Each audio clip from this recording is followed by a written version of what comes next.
Assalamualaikum warahmatullahi wabarakatuh. Waalaikumsalam warahmatullahi wabarakatuh. Bismillah, alhamdulillah, asyhadu an la ilaha illallah wahdahu la syarikalah, iqraran biwahdaniyatihi, wa asyhadu anna sayyidana wa nabiyyana wa maulana Muhammadan abduhu wa rasuluh, i'tirafan binubuwwatihi. Allahumma fasalli wa sallim wa barik ala sayyidina Muhammad wa ala alihi wa ashabihi wa man tabi'a sunnatahu wa jama'atahu min yaumina hadha ila yaumin nahdati waddin. Amma ba'du, fasubhanaka la ilma lana illa ma 'allamtana innaka antal alimul hakim wa la hawla wa la quwwata illa billahil aliyyil azim. Rabbi shrah li sadri wa yassir li amri wahlul 'uqdatam min lisani yafqahu qawli.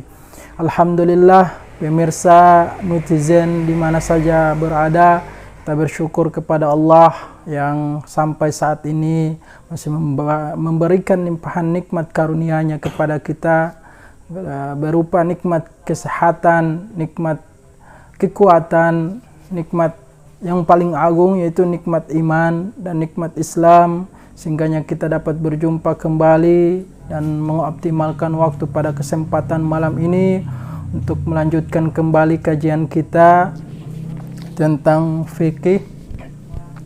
Alhamdulillah, salawat dan salam semoga tetap tercurahkan kepada junjungan kita Nabi besar Muhammad sallallahu alaihi wasallam, kepada keluarga beliau, para sahabat beliau, para tabi'it tabi'in, para ulama, para masyayikh. Insyaallah akan sampai kepada kita umat beliau di akhir zaman, yang kita selalu memohon kepada Allah untuk selalu diberikan taufik untuk dapat menjalankan segala perintah dan menjauhkan diri dari segala apa yang dilarang, dan menjalankan sunnah-sunnah baginda Nabi Muhammad SAW. Pemirsa netizen TV, sebagaimana biasa mengawali kajian kita pada kesempatan malam ini, terlebih dahulu kita mengirimkan suratul Fatihah kepada para imam kita, masyayikh kita. Insyaallah kajian kita pada kesempatan malam ini mendapatkan keberkahan dan keridhaan dari Allah Subhanahu wa taala. Wa ala hadhihi niyyah wa likulli niyatin salihah wa ila hadratin nabiil mustafa Muhammad sallallahu alaihi wasallam syai'illah lahu al-Fatihah. A'udzu billahi minasyaitonir rajim. Bismillahirrahmanirrahim. Alhamdulillahi rabbil alamin. Rahmanir rahim. Maliki yaumiddin. Iyyaka na'budu wa iyyaka nasta'in. Shiratal ladzina an'amta 'alaihim. Amin.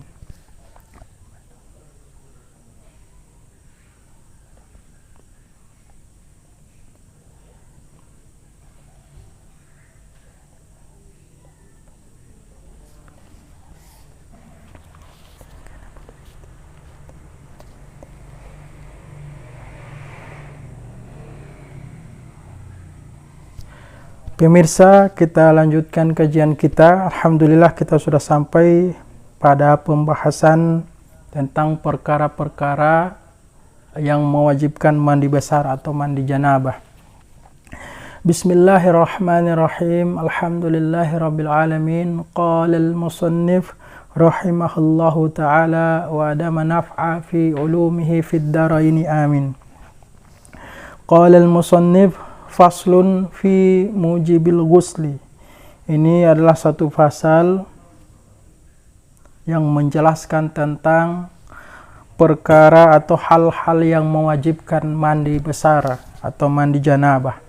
Jadi kapan orang di kondisi ini, maka secara otomatis dia telah berhadas dan konsekuensinya dia harus mandi janabah atau mandi besar. Wal ghuslu lughatan sayalanul ma'i 'ala syai'i mutlaqan. Secara bahasa, mandi itu adalah mengalirnya air pada sesuatu secara mutlak. Ya, itu secara bahasa adalah mengalirnya air pada sesuatu secara mutlak. Jadi kapan kita mandi itu kan air pasti mengalir, ya, dari atas ke bawah. Karena tabiat air itu selalu dari atas. Wa syara'an, sedangkan menurut syara' sayalanuhu ala jami'il badani biniyatin makhsusatin. Secara syara' Yang dimaksud dengan mandi itu adalah mengalirnya air di atas seluruh badan disertai dengan niat yang telah dikhususkan atau telah ditentukan. Jadi ketika perbedaan antara mandi janabah dan mandi biasa itu di niat. Kalau mandi biasa tidak perlu dengan niat. Tapi meskipun tidak perlu dengan niat, kita disunahkan untuk selalu bersih atau kita niatkan ketika kita mandi itu dengan untuk menghilangkan hadas kecil, ya. Sebagaimana dalam hadis mengatakan an-nadhafatu minal iman. Itu kebersihan itu adalah bagian dari iman. Jadi yang membedakan mandi biasa dengan mandi besar atau mandi janabah itu adalah niat. Kalau mandi janabah dia punya niat yang telah ditentukan, sebagaimana yang kita maklumi niatnya. Biasanya kita menggunakan redaksi nawaitul ghusla li raf'il hadatsil akbari fardun lillahi ta'ala. Walladhi yujibul ghusla sittatu asya'a. Dan sesuatu yang mewajibkan mandi itu ada 6 perkara, ya. Salah satu minha, 3 dari 6 perkara, tashtariku fiha rijalu wan nisa'u, yaitu berserikat, ya. Berserikat itu atau dialami oleh laki-laki dan perempuan. Jadi 3 dari 6 perkara yang mewajibkan kita mandi besar ini, 3 di antaranya itu dialami oleh laki-laki dan perempuan. Wahiyal tiqa'u al-khatanaini, ya. Yang pertama itu ketika terjadi bertemunya 2 khitan, ya, 2 khitan. 2 khitan itu artinya 2 sunat, ya. Kalau kita bahasa Indonesiakan artinya 2 alat kelamin antara laki-laki dan perempuan, ya. Antara laki-laki dan perempuan. Ketika terjadi bertemunya 2 khitan, maka secara otomatis setelah itu kita wajib mandi, ya. Wa yu'abbaru an hadzal iltiqa'i bi ilaji hayyin wadihin ghayyaba hashafat adz-dzakar minhu. Dan dengan bertemunya 2 khitan itu diungkapkan dengan arti yaitu biilaji hayyin, yaitu dengan memasukkan orang yang hidup, ya, berarti mengecualikan orang yang sudah wafat atau sudah mati. Wadihin, yang jelas alat kelaminnya, ya, yang jelas alat kelaminnya itu laki-laki, bukan banci muskil. Ya, jadi orang yang hidup yang memasukkan, orang yang hidup yang jelas alat kelaminnya yang memasukkan yaitu ghayyaba hasyafata dzakari minhu, yaitu memasukkan hasyafa itu ada di alat kelamin kita itu ada yang berbentuk helm. Nah, itu yang dimaksud dengan hasyafa. Itu memasukkan hasyafa dzakar, kepalanya itu, minhu, dari orang yang hidup lagi jelas alat kelaminnya itu, ke dalam ke dalam faraj, ya. Itu ukurannya, ya. Jadi kapan kita sudah memasukkan batang dzakar kita, ya, mohon maaf ini, alat kelamin kita, walaupun hanya hanya helmnya itu yang berbentuk helm, maka itu kita sudah wajib untuk mandi janabah, ya. Meskipun tidak mengeluarkan sperma, au qadraha min maqtu'iha fi farjina, ini, atau sekedar hasyafa tadi, yaitu helm dari alat kelamin itu dari penis, ya, penis yang hasyafah, yaitu yang helmnya itu terputus atau terpotong, fi farjin, itu masukkan di dalam faraj, ya. Jadi sebagaimana yang telah saya jelaskan tadi, bahwa ukurannya meskipun yang masuk ini hanya sampai di helm ataupun kepala dari penis kita, maka kita setelah itu sudah wajib kita untuk mandi janabah sekalipun tidak mengeluarkan sperma. Wa yusirul adami al-mulaju fihi janabannya, maka jadilah manusia itu adami itu anak Adam atau manusia yang memasukkan ya, di dalam apa itu ya, atau yang dimasuki hasyafa itu, yaitu batang atau helm dari alat kelamin itu menjadi apa? Janaban, ya, menjadi junub ya. Jadi kapan kita melakukan itu maka kita sudah dalam keadaan junub. Yaitu bi'ilai madzukira, yaitu dengan dimasuki hasyafa tadi, madzukira apa yang telah dijelaskan di atas tadi. Amal mayitu, adapun orang yang sudah mayit, wafat, mati, fala yu'adu ghusluhu fala yu'adu ghusluhu bi ilajin fihi, maka tidak perlu lagi untuk memandikannya kembali setelah dimasuki oleh hasyafa ya. Ini seumpama ada mayat ya, laki-laki, tiba-tiba alat kelaminnya ini berdiri ya. Ini seumpama saja ya. Ini memang ulama ini luar biasa ketika mengelaborasi sebuah keterangan ya. Contoh seumpama ada mayat kan orang yang sudah wafat, orang sudah meninggal, tiba-tiba alat kelaminnya ini berdiri ya. Maka ada istrinya ya, dan ini di kamar, maka istrinya pun memasuk ke dalam farajnya ini alat kelamin laki-laki, kemudian keluar sperma, maka yang wajib mandi itu hanya istrinya.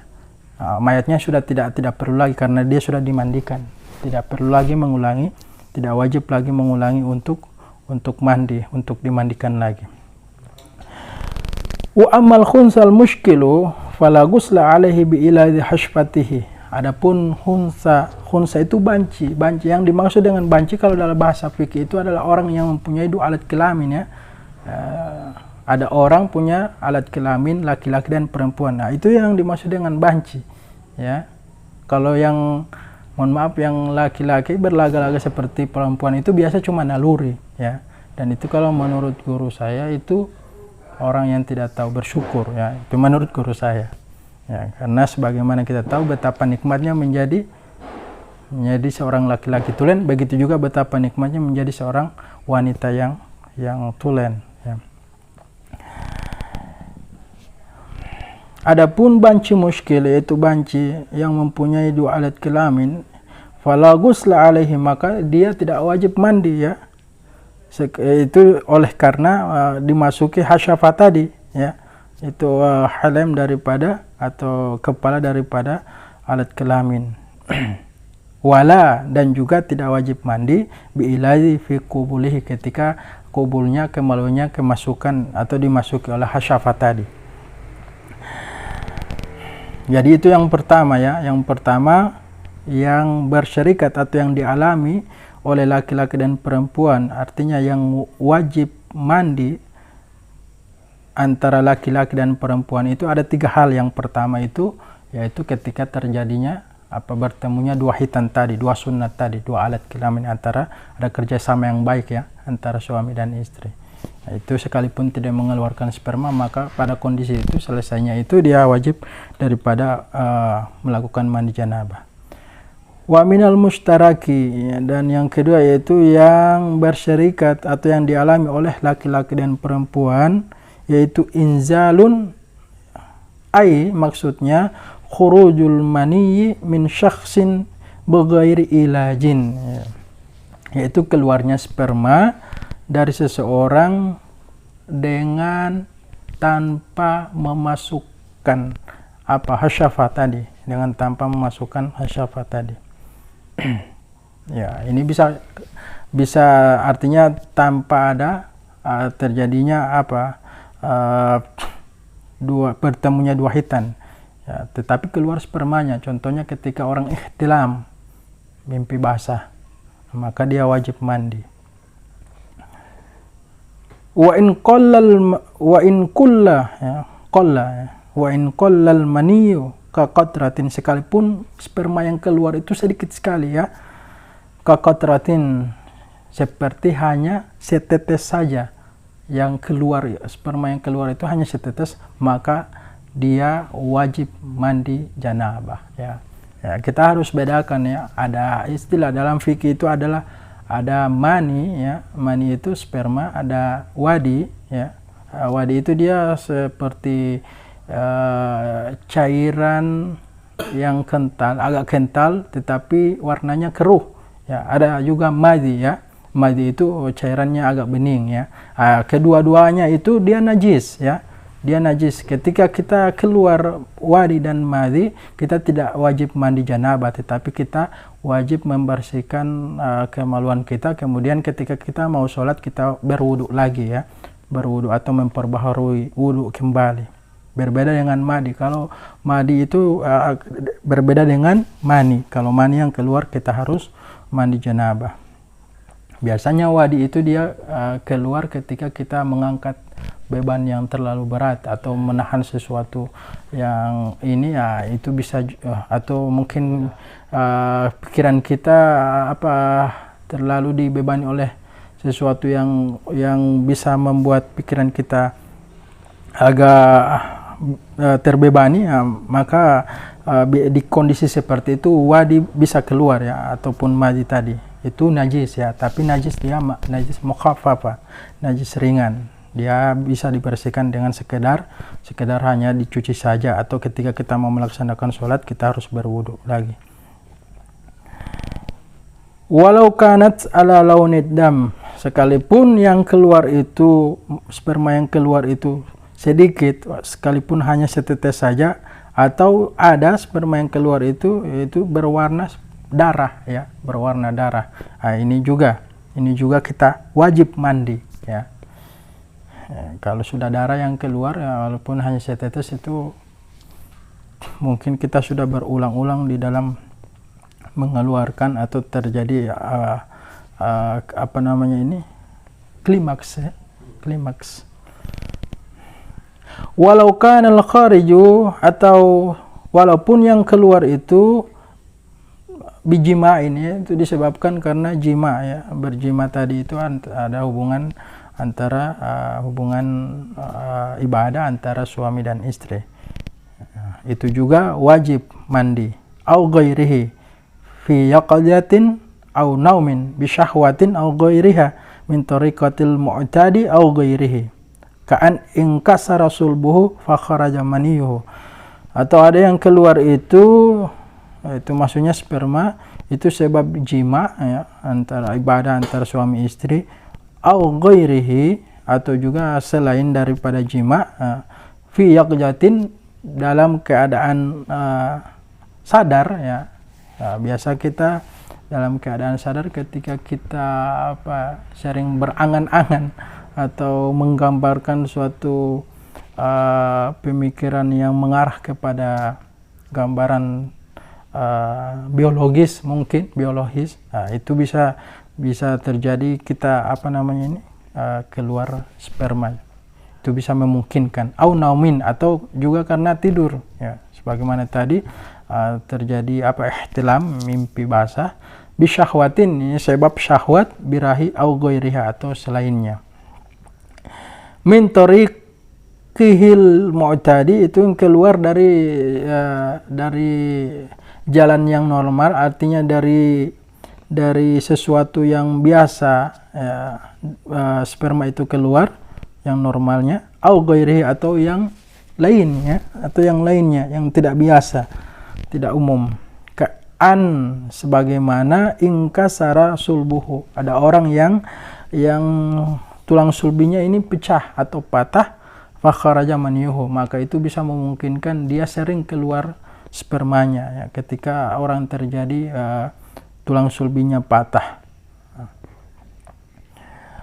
Dan yang ketiga, wa minal mustaraki al mautu illa fi syahidi, itu kematian juga ya, kecuali orang yang mati syahid.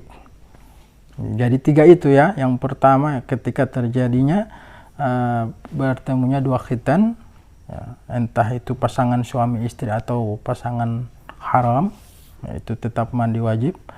Kemudian yang kedua yaitu keluarnya sperma seseorang tanpa adanya proses dimasuki khasyafah tadi, dimasuki alat kelamin laki-laki. Wa in qala, sekalipun sperma yang keluar itu sedikit, hanya setetes, tetap saja dia wajib mandi janabah. Dan yang ketiga yaitu kematian, kecuali dia mati dalam keadaan syahid ya. Wa salasatun takhtassu bihan nisa'u, dan 3 sisanya, kan ada 6 yang perkara yang mewajibkan kita untuk mandi janabah, dan yang 3 sisanya atau 3 yang lain takhtassu biha an-nisa, itu hanya diperuntuk atau hanya khusus masuk pada perempuan ya, di laki-laki tidak ada. Kalau yang 3 tadi di awal itu dialami oleh laki-laki dan perempuan, tetapi yang 3 yang terakhir ini, 3 yang lain dari 6 itu hanya dialami oleh perempuan. Wahia al-haidu, yang pertama itu haid ya. Apa itu haid? Ai ad-damul khariju min imra'atin balagat tis'a sinina, yaitu haid itu adalah darah yang keluar dari seorang perempuan yang telah sampai usianya 9 tahun ya. Orang yang istilahnya orang yang gadis yang sudah dapat haid, maka setelah haidnya itu bersih, maka dia harus mensucikan dirinya dengan mandi janabah. Biasa para ulama sudah mengidentifikasi ini dan sudah melakukan riset. Biasa terjadi di perempuan ketika berhaid itu, awal haid itu biasa di usia 9 tahun. Wan nifasu, dan yang kedua yaitu an-nifas. Apa itu nifas? Nifas itu adalah wahwa damul khariju aqibal wiladati, yaitu darah yang keluar sebab melahirkan ya. Jadi darah yang keluar dari seorang perempuan setelah melahirkan itu yang dimaksud dengan nifas. Fa innahu mujibun lil ghusli qat'an, maka sesungguhnya darah nifas itu atau nifas itu ya, itu mewajibkan perempuan tadi lil ghusli, untuk mandi janabah, qat'an, secara pasti ya, secara pasti. Dan yang terakhir tiga atau yang keenam itu al-wiladatu, itu ketika terjadinya proses melahirkan pada seorang perempuan. Tapi ada syaratnya, al-wiladatu al-mashubatu bil balali, yang disertai dengan basah-basah ya, basah-basah. Karena orang yang melahirkan itu kan mengeluarkan energi yang luar biasa besar, sehingganya mungkin semua yang ada pada cairan yang ada pada tubuhnya itu akan keluar, sehingga menimbulkan dia basah-basah ya. Ini juga mujibatun lil ghusli qat'an, dia orang yang setelah melahirkan itu yang disertai dengan basah-basah tadi itu, maka kondisinya itu adalah kondisi yang orang yang berhadas, maka dia wajib untuk mandi janabah. Itu secara qat itu secara pasti, tidak diragukan lagi. Wal mujarrad anil balali mujibatun fil asah. Adapun orang yang melahirkan tidak disertai dengan basah-basah ya, itu tetap juga hukumnya wajib mandi janabah fil ashahi.